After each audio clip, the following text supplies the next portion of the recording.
far. I thought it was Philadelphia. Philadelphia. Yes, it was Philadelphia.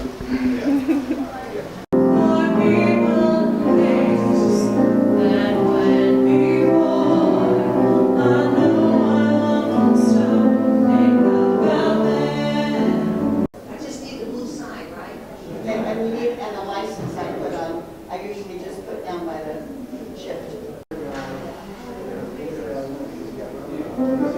Right.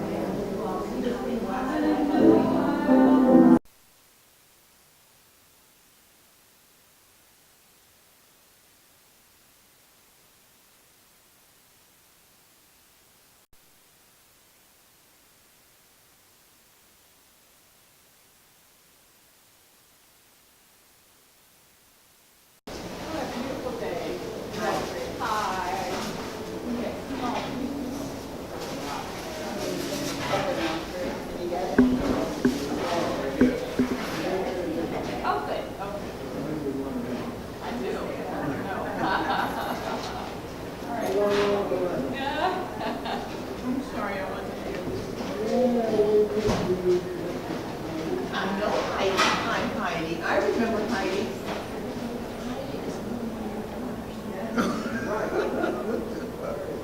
He's collected throughout the years. I like that too.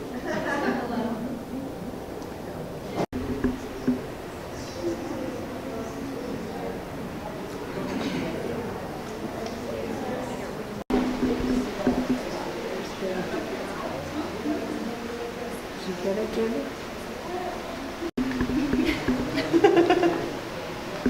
Is it a picture or a video? So there's every Memorial Day, all of the Turks would get together in this front lawn in Pacoima. And they came from all over, LA, San Diego, San Fernando Valley, you name it. And we grew up together. And so we have pictures like this when the kids are in preschool, grade school, high school. And it was just fun to know that every year we would have this gathering. And then all through the year we'd have other gatherings like New Year's Eve, getting ready to help work on the floats if the kids were in high school, and stay overnight in Pasadena with the Cohens. All the towheads, huh?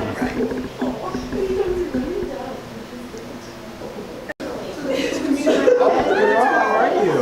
Good. And Cohen, I'm gonna put this down for the glare for the service, but you can always put it up afterwards. You know Just what? tell I'll you keep what. it cool. That's true. Yeah, but just tell you. You can always put them up. It gets darker. Sure. I'm having trouble. She's right. It was Ran so to you. young. Yeah. Yes. But she was like, oh, she's distressed. Oh, yeah. I'm great. Tell her I love her. Oh, bro. Tell her I regret ever calling her.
You've all come today. As people arrive, if you could direct them to that room, there is overflow seating over there. We're so happy to have so many familiar faces for this family to receive and celebrate. So let's start our celebration of Anne Appley's life by standing. If you are able, you're welcome to sit if you prefer. We're going to do the gathering hymn 581, Find a Hymnal, Share, and let's sing ourselves into our worship today.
invite Barnell Lewis to come up and read the opening poem.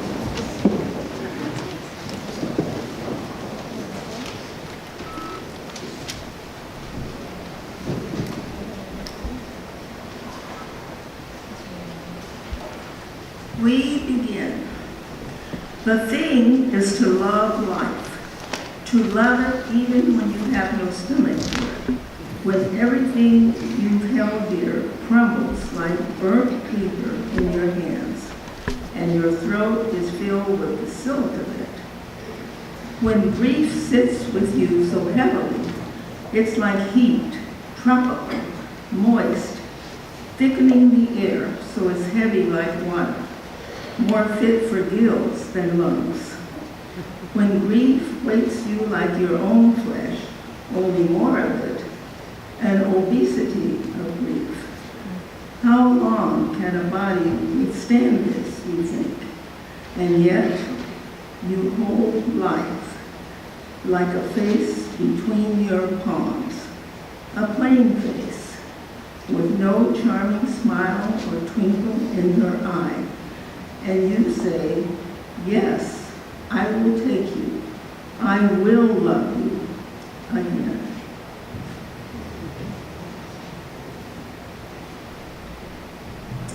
Welcome to the First Congregational Church of Pasadena, United Church of Christ, to the celebration of life for Ann Appley.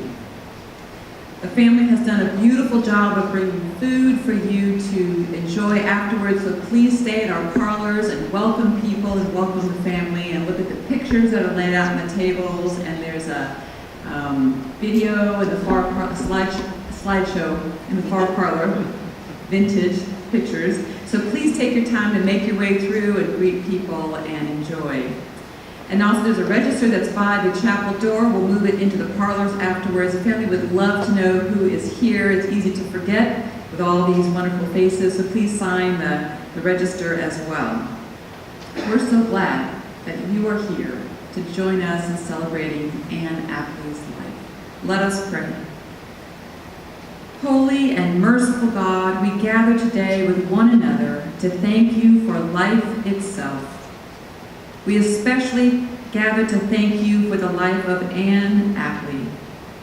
We celebrate all that she was for those of us gathered here. Her joy, her quick wit, her deep and playful sense of humor. We celebrate her unrelenting passion for justice, her intelligence, her dedication to peacemaking. We honor and remember her determination to have women held up as fully valued members of our society and our world. We rejoice in the gift and legacy of her family, for all the ways that they emulate her and honor her in and through their own lives. We celebrate her circle of friends who helped to bear her up when life was hard, and to be there to toast and laugh when life was good. Now that Ann has been released from her earthly life to dwell in your heavenly realm, we trust that she is safely with you. Allow us to release her, but to never forget her. Teach us to learn from her life and witness, so that our lives may be richer for having been in relationship with her. Let her passion ignite our passions, so that our lives may also bear fruit and be as meaningful as Ann's was to so many. Holy and loving God, fill our hearts with your peaceful presence as we travel through this time of grief and remember this remarkable woman. Amen. One more hymn has been chosen, number 433, In the Boat There Is a Flower. Stand if you wish, or if you are able.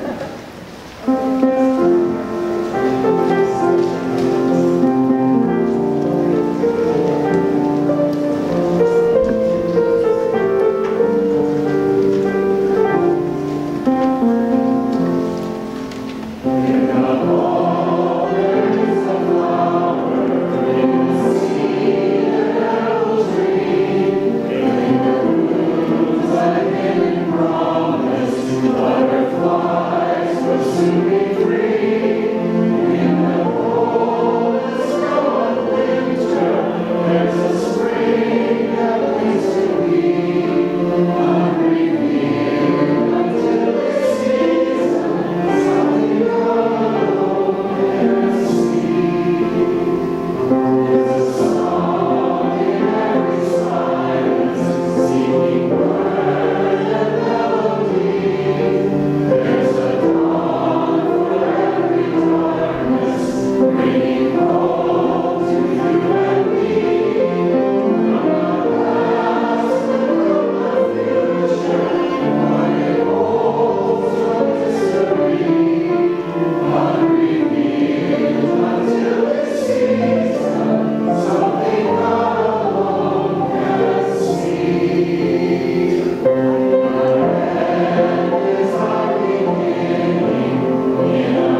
was born in Buffalo, New York on August 14, 1932, to Ruth Wilson and Lawrence Asa Appley. They lived in Hamilton and had been on a day trip to Buffalo. The car trip must have sent her mom into labor. All I can ask is who takes a 9-month pregnant woman on a car trip? My grandfather. So my mom grew up on Lake Moraine in Hamilton, swimming, sunning, and boating, a main factor in her joining the synchronized swim team at her high school. She would put flowers in her hair and practice diving like Esther Williams with a smile on her face. She couldn't figure out why the flowers wouldn't stay in her hair. In Hamilton, her parents belonged to the Baptist church, which practiced believer's baptism, which is adult baptism. When the family moved to Glen Ridge, New Jersey, they joined a Congregational church which practiced infant baptism, so Mom missed out on the rite. It was a source of pride to her that she could be a deeply involved churchwoman, having never had to jump through the hoops of ritual. It involved, it was a source of pride. She could be deeply involved churchwoman, having never to jump through the hoops of ritual. It was a matter of theological justice. Jesus never hazed anyone. All are welcome. When she was turning 80, she wondered if she ought to get baptized before it's too late. She hedged her bets and was baptized on her birthday. 90-year-old Irene Phillips at Pasadena at UCC, who baked all the wedding and baptismal cakes, provided it was Mom's 80th birthday. Mom traveled to Europe by ship with her parents as a young girl. She loved baseball. Her cousin Wim took her to Dodger games in Brooklyn. And when our son, Peter, joined Little League and decided he wanted to pitch for the Dodgers someday, she paid for his week at Dodger Camp each summer at the stadium. They shared a passion for both the game and the team. When Mom was 10, her sister Judith, we called her Judy, was born, a miracle baby after years of miscarriages. But when she was 15, Mom was sent away to a boarding school, Northfield School for Girls in Massachusetts. So unlike us, the sisters had very little time in the same home. Mom told us that she learned most of her social skills at Northfield, which explains a few things. She absolutely loved Northfield. I remember her saying it was just the best experience possible. She attended Connecticut College for Women, but left after 2 years to marry a naval officer, Albert Bliss Cohen, who's sitting right here in the front row. He met her at a party in New London and watched her beat every other boy in ping pong. He refused to play, but asked the hostess for her number the next day. They were married by Charles Copenhaver in the Congregational Church in Glen Ridge, New Jersey, and drove off to Coronado, California, where Dad's submarine was stationed. When he joined the Catfish, he was in Japan, so they picked up housekeeping in June when he came back to California. They got a dog, and Anne was conceived. 2 auspicious outcomes of that move. Mom also dropped the name Ruth, so she never again had to hear her mother's voice saying, "Ruth Ann, make your bed." That's how she said it, too. Well, that's how she told us what she said. Yeah, that was Mom imitating her mother. Yeah. In September, having realized that submarines might not be the answer to the world's problems, but God might be, they moved to Oberlin, Ohio, where Dad attended seminary, and Mom gave birth to Ann, Todd, and Jeannie. They lived most of that time out in Brighton, a farm town, where Dad served the church and Mom hung out with the babies and the animals, not her favorite time. In 1958, Charles Copenhaver, now at Oneonta Congregational Church in South Pasadena, California, offered Dad the position of youth minister. We crossed the country in a station wagon and rejoined the urban scene. Our youngest brother, Pete, was born at Huntington Hospital in Pasadena when Ann was 5, so that's 4 kids in 5 years. She was raising a litter, which I think was one of the instigating factors behind Mom's growing feminism. We lived in England for a year, Fullerton in Orange County for the hardest 4 years of our family life, and then in 1969 moved to Pasadena, California, to the house where our dad still lives. Dad was campus minister and Mom attended Cal State LA. got her BA in art, ceramics and weaving, and this is some of her work here. She is potting. And built a kiln in the backyard to fire her pots. Our family spent summers camping, often at Red Rock Crossing, Sedona, Arizona, and visiting every national monument and Indian ruin imaginable. We visited relatives on the East Coast and spent weeks, even a month at a time, on Catalina Island, back when houses rented out for $100 a month. Back Stone Age. There was a group of young ministers in the Southern California Conference of the UCC, the Young Turks, who gathered regularly to discuss social justice issues and plot various protests against the status quo. Our childhoods were intertwined with those 9 families. We had 9 sets of parents and 50 siblings with whom we picnicked, camped in Ensenada, partied on New Year's Eve, and attended protests. Our moms supported each other when our dads were registering black voters in Mississippi or were in jail for protecting farm workers from the Teamsters. One of our bonus moms from that time was Elaine Ludlow, now Jordan, who offered these memories of that time in Mom's life, which she sent to us on the occasion of Mom's 80th birthday. This is her speaking. We were fat, me, skinny, you, just right, Tay, on the beach at Catalina Island. You made up those names for us. You were the greatest conversationalist in the world. We talked of kids, religion, our friends, civil rights, and Avalon gossip. Your kids were adorable, beautiful blonde babies with great attitudes and able to help with homemaking. I especially remember Peter, a toddler, walking with grace and ease on a narrow ledge and us marveling at his feats. I learned from you about teaching children to listen and to wait while adults were talking.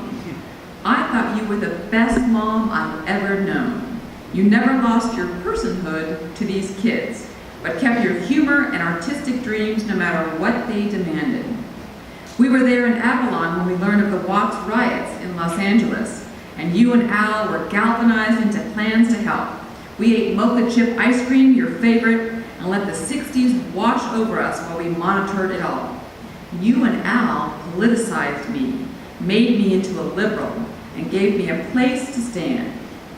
Back in Pasadena, I admired your cooking and gardening and pottery making. I collected the pots, ate the food, and watched you garden. We read the same books, laughed at the same jokes, and admired the same towering intellects around us. I must add something about your wonderful taste.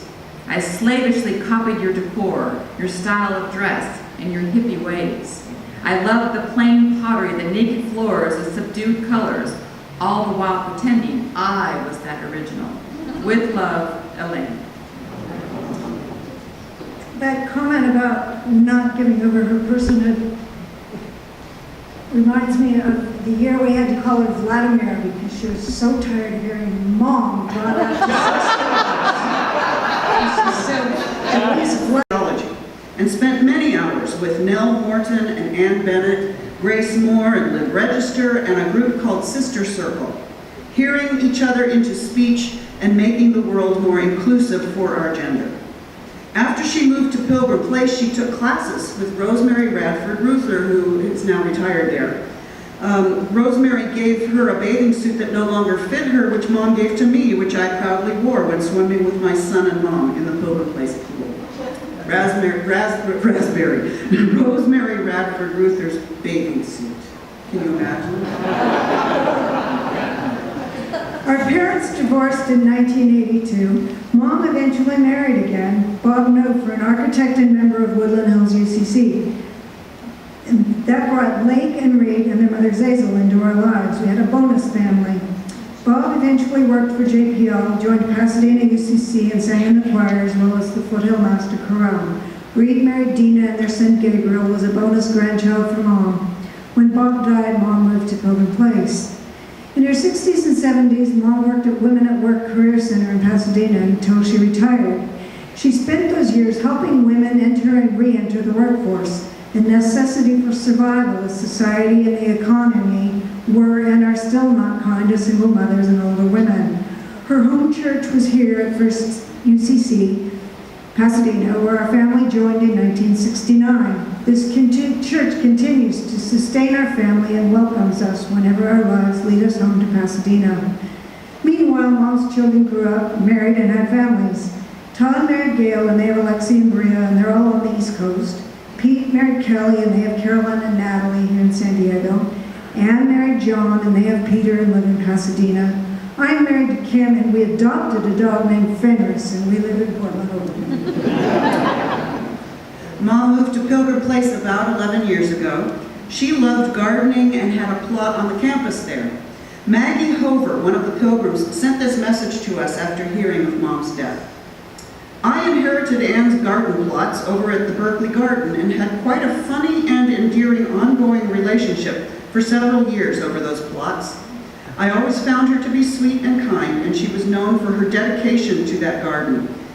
With Alzheimer's, you forget that you're not gardening anymore, right? So she would wander over and wonder why this lady was in her garden. I had it for 4 or 5 years, and every time I worked in the garden, I felt as though I was taking care of her project and connecting with her spirit that loved that little space so much. Mom loved folk music, played guitar a little, and taught me to play. She loved knitting and quilting. There's some quilts over there, little quilts. Reading and writing. She wrote poetry and journals. Camping, swimming, and sunning. She had many cats and a few Labrador retrievers. She went to Pilgrim Place as an independent apartment dweller, moved to assisted living about 6 years ago, and then into the healthcare center after her stroke a year and a half ago. Almost 2 years now. Those 3 levels of care were a godsend to her and our family. Pitzer's staff were amazing. Right at home provided extra help and companionship, for which we're deeply grateful. These last years, she was accompanied by Alzheimer's and was lovingly cared for by the wonderful people at Robin's Nest in the Health Services Center. Mom's feistiness and sense of humor stuck with her to the very end when this year's flu and pneumonia took their toll. I have to say, the last time Gina and I visited last November, we were laughing with Mom and joking around, and she looked at us and she said, "You two are so funny. Nobody in our family's funny."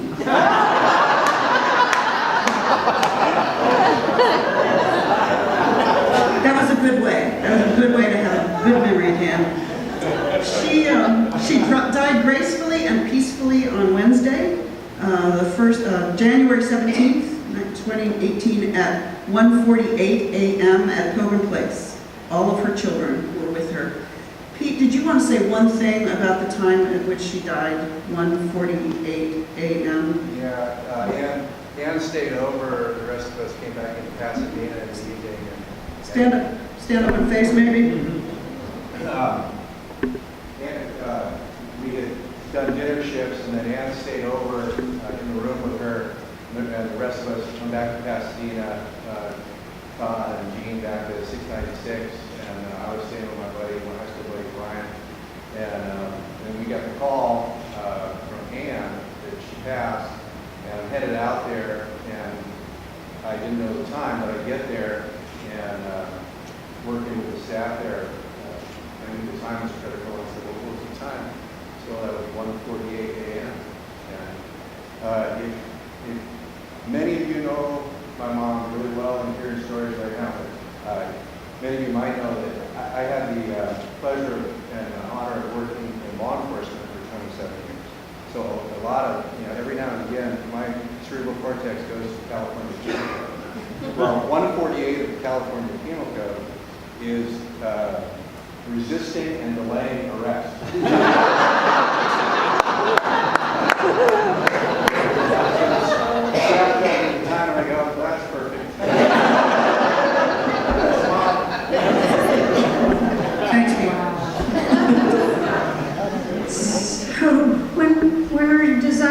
Stone marker for her burial place at St. Gabriel Cemetery. We decided on a peace sign and a rose. It's granite, the peace sign, and a rose vine coming up, like the peace sign is the seed. And so that's why I put in your bulletins this flyer about the peace rose. And there are just a number of amazing coincidences to do with the peace rose. This bouquet is all peace roses. It's a type of rose, and it came out of World War II. It's all there in that flyer. And then there's a whole book about it. It's an amazing story. And the title and author of the book are there in the flyer if you want it. And these two rose bushes are going to be planted in our family gardens. But the description there about its being a common variety, it isn't rare or expensive, nor is it delicate or picky about its growing conditions. Peace can grow in almost any garden. It is a rose for anyone, anywhere, and it encapsulates everything that would hold dear in roses. Drama, love, and greatness of spirit. That's the miracle of peace. So these qualities are why we felt it would be the perfect rose for our mother's eternal garden. And for me personally, this choice also is symbolic of my quest for my own peace with my mom. Thank you. Anne Appley made her mark. The world is a better place, and we miss her. Love you, Mom.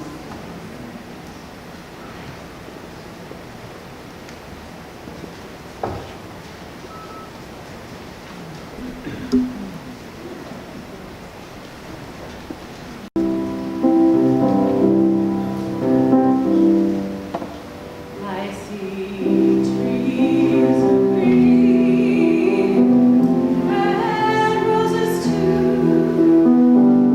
I see the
What a wonderful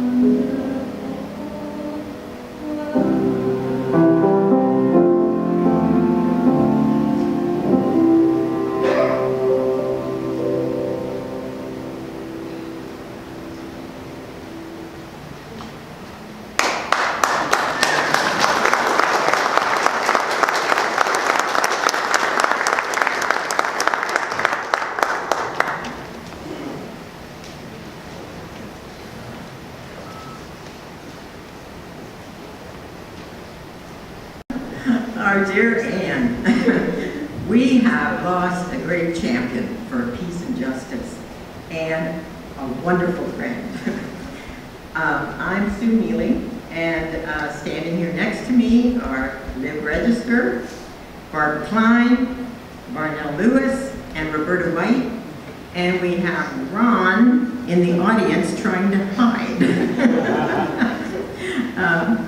We are the faithful remnant of the house church who met for 40 plus years, probably 45, we can't quite remember. Once a month for dinner in each other's homes, and we did a check-in each time. It wasn't social, it was trying to address issues. The house church first gathered as a women's group on the brink of the second wave of feminism in the late 60s. And we quickly realized that there would be no changes in our relationships unless we invited the men also. So the house church was born with 10 to 12 couples.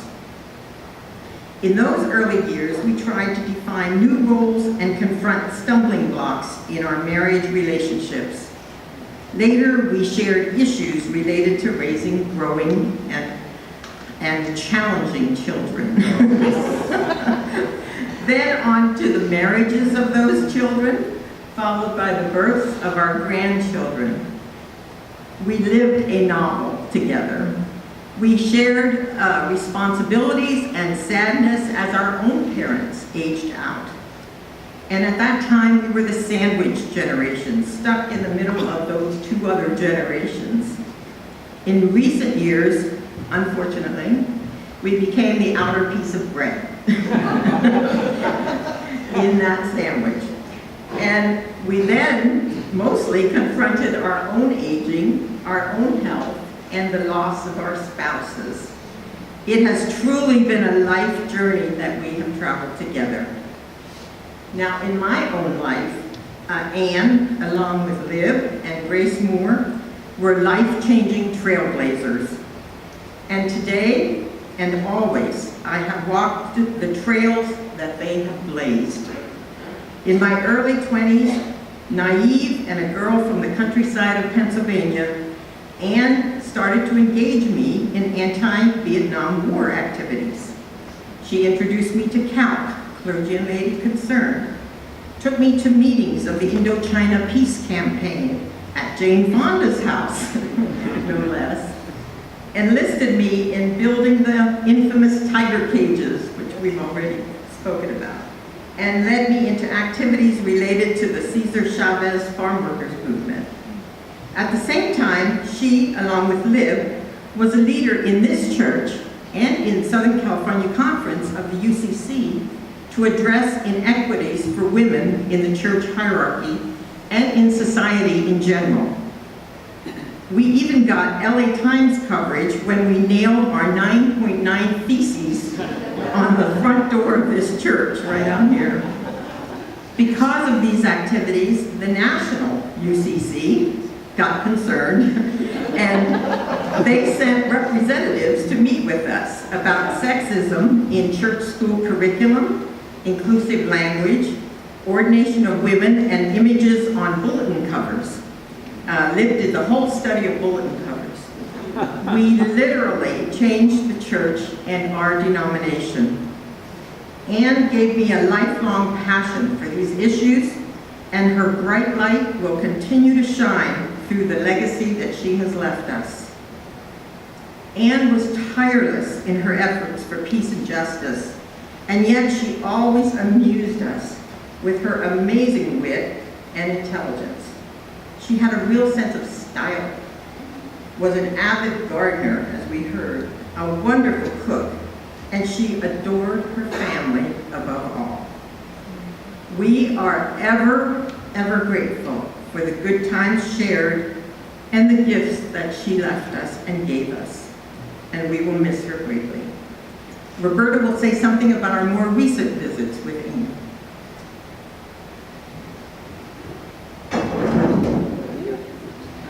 Breaking the church, what can I say? All right. As you heard, Anne moved out to Pilgrim Place 11 years ago, and it was really initially to be with her people. I remember that. But it proved to be such a wonderful thing because of her declining health, because of the levels of care they had there. And we went initially, we would go out there and we would have a meeting or a dinner at her cute little house and see the garden and what she'd grown. And then she was still driving into Pasadena at that time until she wound up getting lost several times. And said after she got the call that she was at the Arco station on the other side of town instead of this side of town, they decided driving wasn't the best for her to do at that point in time. So we made a commitment to go out and see her at least once a year, and at the beginning it was twice a year. And when we first went out, we would take her out for a meal. We thought this would be nice, you know, she eats in the dining hall all the time. Well, that was an adventure. We'd say, what would you want? Oh, I don't know, anything. So we'd say, well, make up your mind. And she'd pick something, and it would come, and she'd say, that's not what I ordered. And then Liv, in her wonderful style, would say, just shut up and eat it.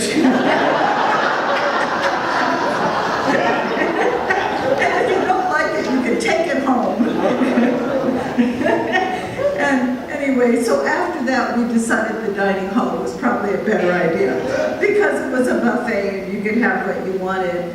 And we did that, and we would go out early, about a half an hour at least before the meal time, and visit her in her room and see how things were there. And then we would have a meal together, and then usually we gathered in one of the lobbies and kind of socialized some more. So it was a nice 2.5-hour visit each time we went out. And the last couple of times we went, she was at the health center. And I have to tell you, I was so impressed with that place. The attention they give to all of the residents is just amazing. And one funny little story is that we said, well, Anne, do you have a roommate here at this place? And she goes, no, I don't have a roommate. And so then when we went back to our room afterwards, Barbara Klein said, if you don't have a roommate, what's that other bed doing in your room? And she goes, oh, I have a roommate. But whenever we went, the comments have been said about her humor and wit, and we felt that every time. We'd be talking about something, and she would come out with the most amazing, humorous, witty things, and it was always a joyful experience to spend with her. So it was a continuation of our friendship, and we were just so glad we were able to do that and be a part of her lives. Thank you.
And fills my heart.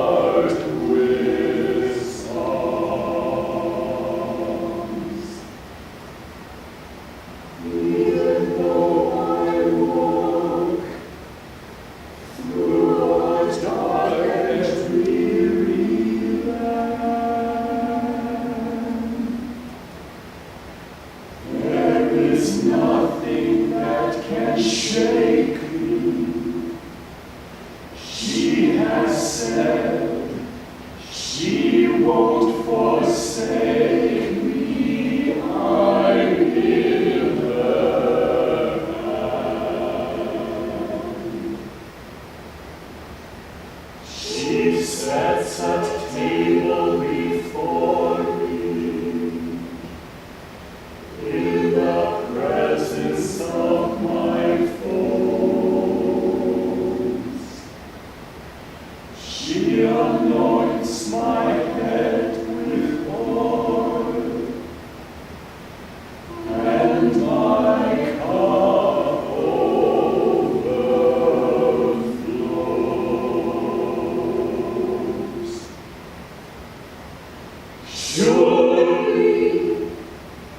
Surely goodness and kindness will follow me all the days of my life,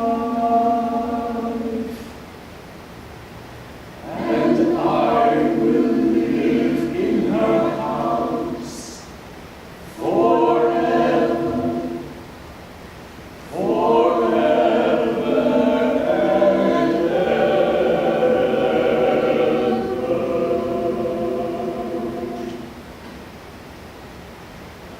Glory be to our Mother and Daughter and to the Holy of Holies,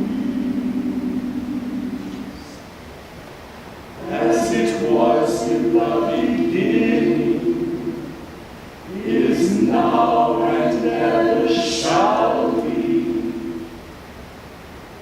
world without end.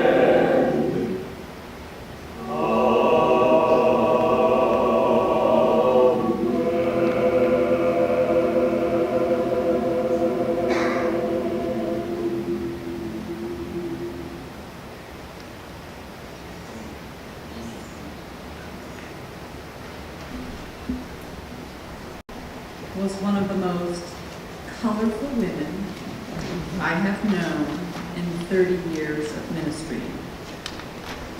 She was so vibrant, so committed to the church, serving in so many different capacities, including being on our discipleship ministry and serving as the church moderator, and was always ready to march, speak up, educate, and challenge things when there was an injustice. And she never limited herself to just one cause, but was concerned about all the ways that we lived and all the ways that people in the land was cared for. Anne personally made more Xerox copies in our office than anyone ever. She was convinced that if people just knew what the injustices were, they would rally around and help out. Education was paramount to her because Anne always looked for the good in people. She was constantly laying out petitions to educate us after worship and to submit to our local civic leaders. She was always ready to learn new things, and she urged others to be as open as well. If you were downtrodden, Anne's heart was big enough to care for you.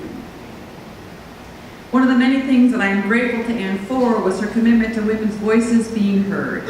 She worked constantly with others to demand that girls be honored and women be treated and paid fairly. She and others paved the path for my generation and changed the way that women were treated in our church, our denomination, and in our society. Anne always had a fun story to share about her kids or her grandchildren. She loved them all and celebrated their differences and their uniqueness. She also had room in her heart to love other people's children and loved to hold my daughter Kaylee when she was small when we first arrived. I recall her coming down the aisle one Christmas Eve and got a glimpse of the kind of mom she must have been to her own children when they were very small. Anne and I served together in the local church and ministry committee, and I was able to see her devotion to the United Church of Christ. She always pitched in and had an intelligent perspective and listened to other points of view. She was also not afraid to speak up when other people wanted to do the same old, same old. She was open to new ideas and new ways of doing things, as long as it honored all people and cared for those who were oppressed. When I had lunch with her and her daughter Ann Cullen on several occasions, it was always full of insight, laughter, and good humor. She was not afraid of change. She cared deeply for the outsider and disagreed with the parts of the Bible that were not inclusive. She and I had many conversations about who Jesus was, and she loved the parts of his teachings that reached out and drew in the marginalized. She was adamant and very proud about never having been baptized and yet being a card-carrying church member. And yet when she was about to turn 80, she asked me to baptize her. I was shocked, but then I reminded myself that Anne had always had the capacity to change her mind when the time was right. She was nothing if not adaptable. I remember traveling out to Pilgrim Place with her and talking to the intake person about her chances of being able to live there. She was on the waiting list. She wanted to live there. She was determined, and I remember sitting there counting all the reasons why she was eligible. When they finally called and offered her a place, she was elated. And she did make it her new home, carefully culling down what would fit, gardening in her small but sunny space, finding old friends as neighbors. She loved the conversations around the table in the dining room and reveled in the stories of being around people who were saving the world. She was with her people and she loved every second of it. Again, her ability to be adaptable and not dwell on the past was one of her strengths. I don't think Anne was ever bored. She was too busy enjoying her life and helping make it the best possible life for the most amount of people. I am so grateful to have known Anne and to have seen her make her way through the last 20 years of her life with such joy, exuberance, and determination. And I'm so glad to know her grown children who are such embodiments of her love and commitment to being grand human beings. I thank God for the life of Anne Appley and cherish the memories of her life as I know all of you do. And I release her to God with the knowledge that she lived life as fully and as courageously as she could. Amen. The light type, if you're willing to speak together the bold type, let us remember together. In the rising of the sun and in its going down, we remember. In the blowing of the wind and in the chill of winter, we remember. In the opening of buds and in the rebirths of spring, we remember. In the blueness of the sky and in the warmth of summer, we remember. In the rustling of leaves and in the beauty of autumn, we remember. In the beginning of the year and when it ends, we remember. As we raise her grandchildren and celebrate milestones, we remember. When we are weary and in need of strength, we remember. When we are lost and sick at heart, we remember. When we have joys we yearn to share, we remember. So long as we live, she too shall live. For she is a part of us as we remember her.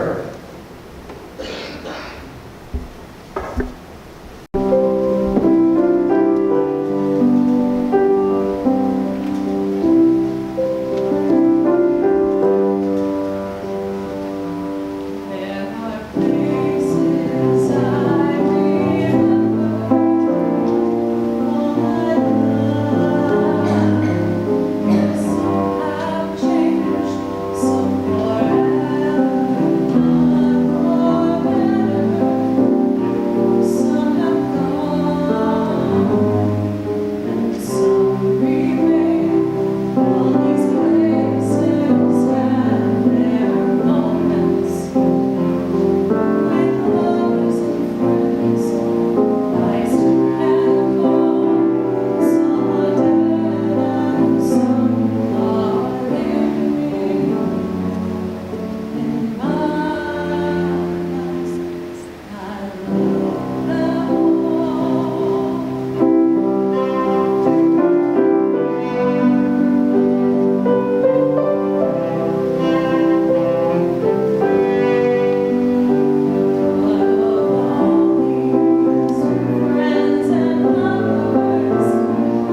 Now may the courage of the early morning's dawning, the strength of the eternal hills, the wide open fields, the silent streams, the beauty of flowered gardens, the love of the family which can bring peace to the world, the life that is Christ, the peace of the evening's ending and of the midnight, be with you now and forevermore.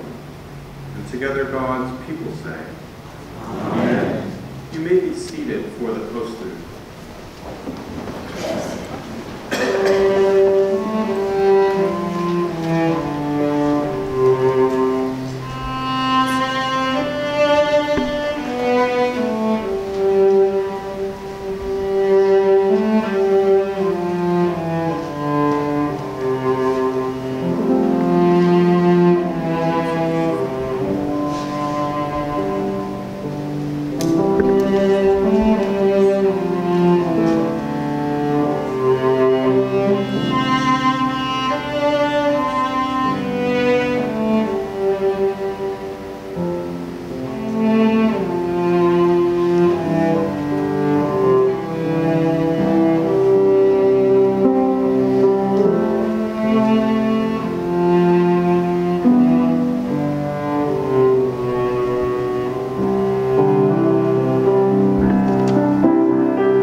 And I have the conference building. He hasn't actually I listed, co-listed the conference building.